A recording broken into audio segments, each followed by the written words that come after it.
SP ఆఫీస్కి SP గారిని కలవడం జరిగింది. ఏదైతే మార్నింగ్ నుంచి కూడా సోషల్ మీడియాలో నా పైన తప్పుడుగా ట్రోల్ చేయడము ఇదన్నీ ఉద్దేశించి తీసుకొచ్చినాను. అండ్ ఈ ట్రోల్ చేసే వాళ్ళ మీద కూడా గతంలో కూడా నేను కంప్లైంట్ ఇచ్చిన. ఏదైతే ఈ ట్రోల్ చేస్తుండ్రో ఎవరో కాదు, షబ్బీర్ అలీ గారి అన్న కొడుకు అయిన షేరు. మరి వీళ్ళు ఏమని ట్రోల్ చేస్తుర్రు, వీళ్ళకి పదవులు ఎట్లా వస్తున్నాయి ఏంటి అని వల్గర్ లాంగ్వేజ్. ఇప్పుడు నేను చెప్పడానికి కూడా నాకు అంత చండాలమైన వర్డ్స్ ట్రోల్ చేయడం ఇది ఎంతవరకు కరెక్ట్ అని చెప్పి సందర్భంగా తెలియజేస్తూ, పొద్దున్నే మరి ఈ యొక్క విషయం తెలియగానే మొత్తం కామారెడ్డిలో ఉన్న మహిళలు నాకు సపోర్టివ్ గా మా ఇంటికి వచ్చి ఈ ట్రోల్ ని చూసి, అలాగే మా తోటి కౌన్సిలర్స్, ఎక్స్ కౌన్సిలర్స్, యువ నాయకులు ప్రతి ఒక్కరు కూడా ఈరోజు ఎస్సీ సెల్ సెక్రటరీ అన్న మమత అందరం కూడా ఇక్కడ విచ్చేసి మరి ఒక కంప్లైంట్ ని ఇవ్వడం జరిగింది. నేను ఒకటే చెప్తున్నా, ఇక్కడ నుంచి మీడియా వాళ్ళ తరఫున అందరి తరఫున ఒకటే ప్రశ్నిస్తున్నా షబ్బీర్ అలీ గారిని, ఇంకెన్ని రోజుల వరకు ఈ అరాచకాలు మీరు చేస్తారు? అంటే మీకు పని చేయ చేత కాదు, చేసేటోళ్ళకేమో చేయనియరు. పబ్లిక్ సర్వీస్ లో ఎవరైతే యాక్టివ్ ఉంటారో వాళ్ళని మీరు టార్గెట్ చేస్తారా? ఇంకెన్ని రోజుల వరకు మీ అరాచకాలు అని చెప్పి సందర్భంగా తెలియజేస్తున్నా. మన రాహుల్ గాంధీ గారు, ముఖ్యమంత్రి రేవంత్ రెడ్డి గారు యువతకి సపోర్ట్ చేయాలా, యువతని ప్రోత్సహించాలా, ముందుకు తీసుకెళ్లాలి, ఆ యువత యాక్టివ్ ఉండాలా, సోషల్ సర్వీస్ లో కూడా ముందుండాలా, ఆ మహిళలు ఇంటికే పరిమితం కాకుండా బయటకు వచ్చి మరి సోషల్ సర్వీస్ చేయాలని ఎంత యాక్టివ్ గా మాకు అందరికీ కూడా మోటివేట్ చేయడం జరుగుతుంది. కానీ ఇక్కడ ఏం జరుగుతుంది, నేను వైస్ చైర్మన్ ఉన్నప్పటి నుంచి నేను యాక్టివ్ గా ఉన్న కామారెడ్డి ప్రజలందరికీ కూడా నా గురించి తెలుసు. నేను చైర్మన్ గా కూడా ఎంత హార్డ్ వర్క్ చేసిన అనేది ప్రజలందరికీ కూడా తెలుసు.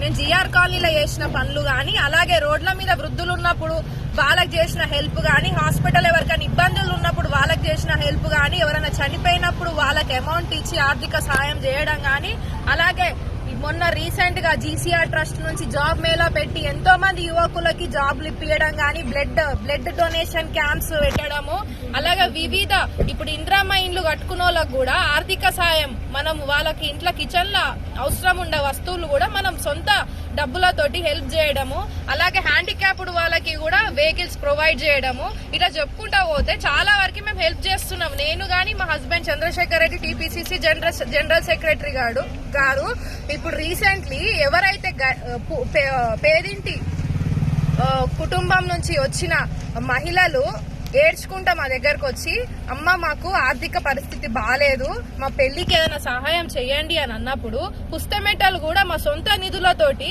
చంద్రశేఖర్ రెడ్డి గారు అలాగే మేమందరం కూడా సపోర్టివ్ గా మరి వాళ్ళకి హెల్ప్ చేయడం జరుగుతుంది. మరి ఇవన్నీ కూడా షబ్బీర్ అలీ గారు జీర్ణించుకోలేకపోతున్నారు.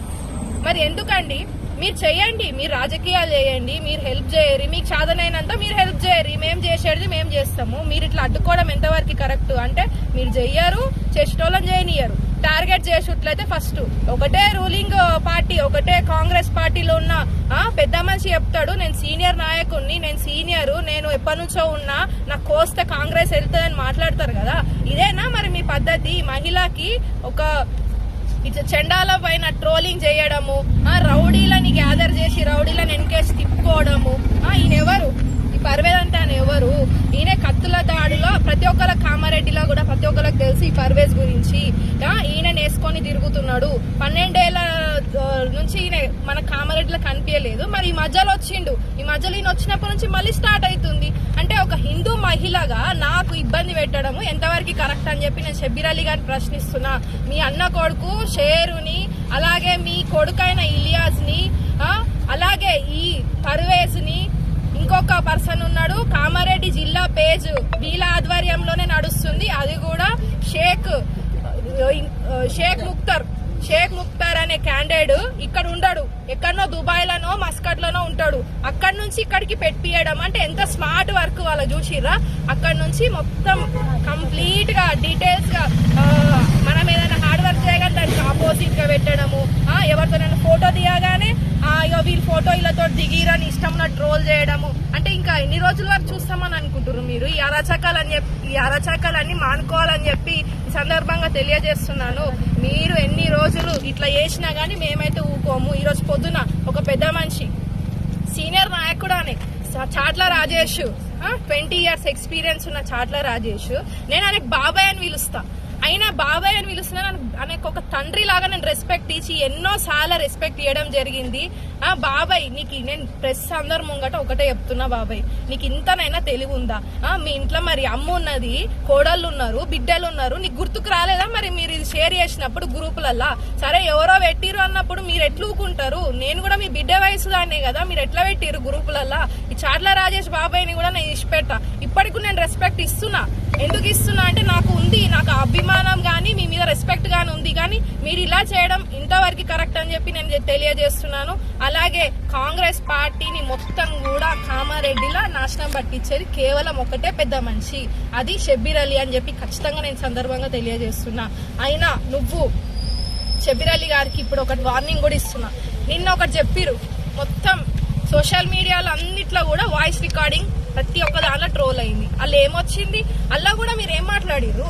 మహేష్ కుమార్ గౌడ్ గురించి, పార్టీ గురించి, అండ్ ముఖ్యంగా మహిళల గురించి మాట్లాడతారా? మీరు ఏమనుకుంటారు మీ గురించి?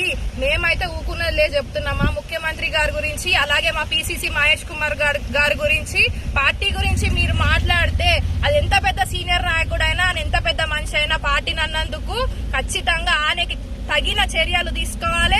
ఇప్పుడు మీరు ప్రభుత్వ సలహాదారు పొజిషన్లు ఉన్నారు కదా, మరి ఏం సలహాలు ఇస్తున్నారు మీరు?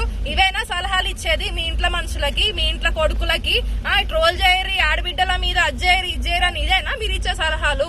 మీకు ఇంతనైనా దిమాక్ ఉండాలి. అసలు ఆయనకి అన్ఫిట్ క్యాండిడేట్ ప్రభుత్వ సలహాదారుడు కూడా ఆయనకు ఉండనే ఉండద్దు. ఎందుకంటే ఇట్లాంటి మైండ్ సెట్ ఉన్న క్యాండిడేట్ ఉంటే కాంగ్రెస్ పార్టీకే చాలా నష్టం అని చెప్పి సందర్భంగా తెలియజేస్తున్నాను. అలాగే నిన్న వచ్చిన ఆడియో రికార్డింగ్ లో కూడా మేము మహిళలందరం కూడా విన్నాము. అందరూ కూడా కామారెడ్డిలో ఉన్న మహిళా సంఘాలతో పాటు నేను కూడా ఖచ్చితంగా మీరు కామారెడ్డికి వస్తారు కదా, అందరం కలిసి మీ దగ్గరకు వచ్చి మాట్లాడతాము. ఎందుకంటే మీరు మహిళలను అంటున్నారు, ఇది పార్టీని ప్రోగ్రామ్స్ ఇవన్నీ పక్కకు పెట్టురు, ఈ మహిళల గురించి మీరు ఉద్దేశించి మాట్లాడారు కాబట్టి ఖచ్చితంగా మిమ్మల్ని మేము ప్రశ్నిస్తాము.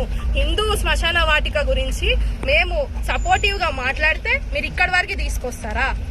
అంటే నేను ఒక హిందూ మహిళగా మీరందరు నన్ను అడ్జేస్తారా? ఈ షబ్బీర్ అలీ గారిని, ఇలియాస్ గారిని, షేరు గారిని, అలాగే ఎవరైతే దీని వెనుక ఉన్నారో ప్రతి ఒక్కరిని కూడా నేను అసలే వదిలిపెట్టానని చెప్పి సందర్భంగా తెలియజేస్తున్నాను.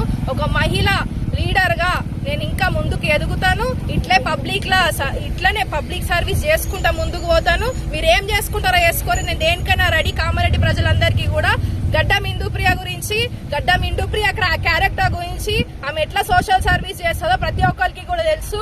ఈ హిందూ ముస్లిం మధ్యలో మీరందరూ కూడా ఇది ఒక పేజ్ డ్రామా క్రియేట్ చేయకండి. ఒక హిందూ మహిళగా నేను హెచ్చరిస్తున్నాను. మీరు ఇట్లాంటివి అరాచకాలు మానుకోకపోతే మేము యువ నాయకులం అందరం కూడా మిమ్మల్ని వదిలిపెట్టామని చెప్పి సందర్భంగా తెలియజేస్తున్నాను. ఖబర్దార్ షబ్బీర్ అలీ అని చెప్పి తెలియజేస్తూ ముగిస్తున్నాను. Thank you so much. అలాగే ఈ రోజు ఇచ్చిన కంప్లైంట్ కి ఖచ్చితంగా టీఎస్ లో ఇచ్చిన మేము ఎస్పీ సార్ కి కంప్లైంట్ ఇవ్వడం జరిగింది. సరైన న్యాయం చేస్తారని చెప్పి న్యాయస్తులని నేను ఖచ్చితంగా కోరుకుంటూ ఇట్లాంటి వాళ్ళని కామారెడ్డి నుంచి కచరాలంతా కూడా తొలగించాలని చెప్పి తెలియజేస్తూ రాబోయే కాలంలో ఇలాంటి సోషల్ మీడియాలో ఏ మహిళకి కూడా పెట్టిన గడ్డం ఇందుప్రియ మాత్రం ఖచ్చితంగా ఊకోదు. మహిళలందరి తరఫున ఖచ్చితంగా నిలబడుతుందని చెప్పి సందర్భంగా తెలియజేస్తూ ఈ విషయాన్ని నేను ఎప్పుడు ఎమ్మెల్యే ఎలక్షన్లప్పుడు మా కుటుంబ సభ్యులం అందరం కలిసి ఇంట్లోకించి బయటికి వెళ్ళి ఎంతో హార్డ్ వర్క్ చేయడం జరిగింది. అన్నగారి గురించి, పార్టీ గురించి కష్టపడ్డాము. ఇప్పుడు రేవంత్ రెడ్డి గారు ముఖ్యమంత్రి అయినారు. రేవంత్ రెడ్డి గారికి ఏంటంటే మేము మా ఫ్యామిలీ పైన మంచి ఒపీనియన్ ఉంది, మేము హార్డ్ వర్క్ చేసినామని చెప్పి ఇప్పుడు ఈ పదవులు వస్తున్నాయి, ఏడికేనా వస్తున్నాయి అంటే ఎవరైనా పార్టీలో హార్డ్ వర్క్ చేస్తే కాంగ్రెస్ పార్టీలో కష్టపడిన వాళ్ళకి పదవులు వస్తాయి. సో పదవులు వచ్చినంత మాత్రాన ఇది ఎంతవరకు ఏడ్చుడు, ఇది ఎంతవరకు సోషల్ మీడియాలో ట్రోల్ చేసుడు, ఇది ఏం న్యాయం అని చెప్పి సందర్భంగా తెలియజేస్తున్నాను. అలాగే రేవంత్ రెడ్డి గారికి మా గురించి కానీ, మా హార్డ్ వర్క్ గురించి కానీ ప్రతి ఒక్కటి కూడా తెలుసు.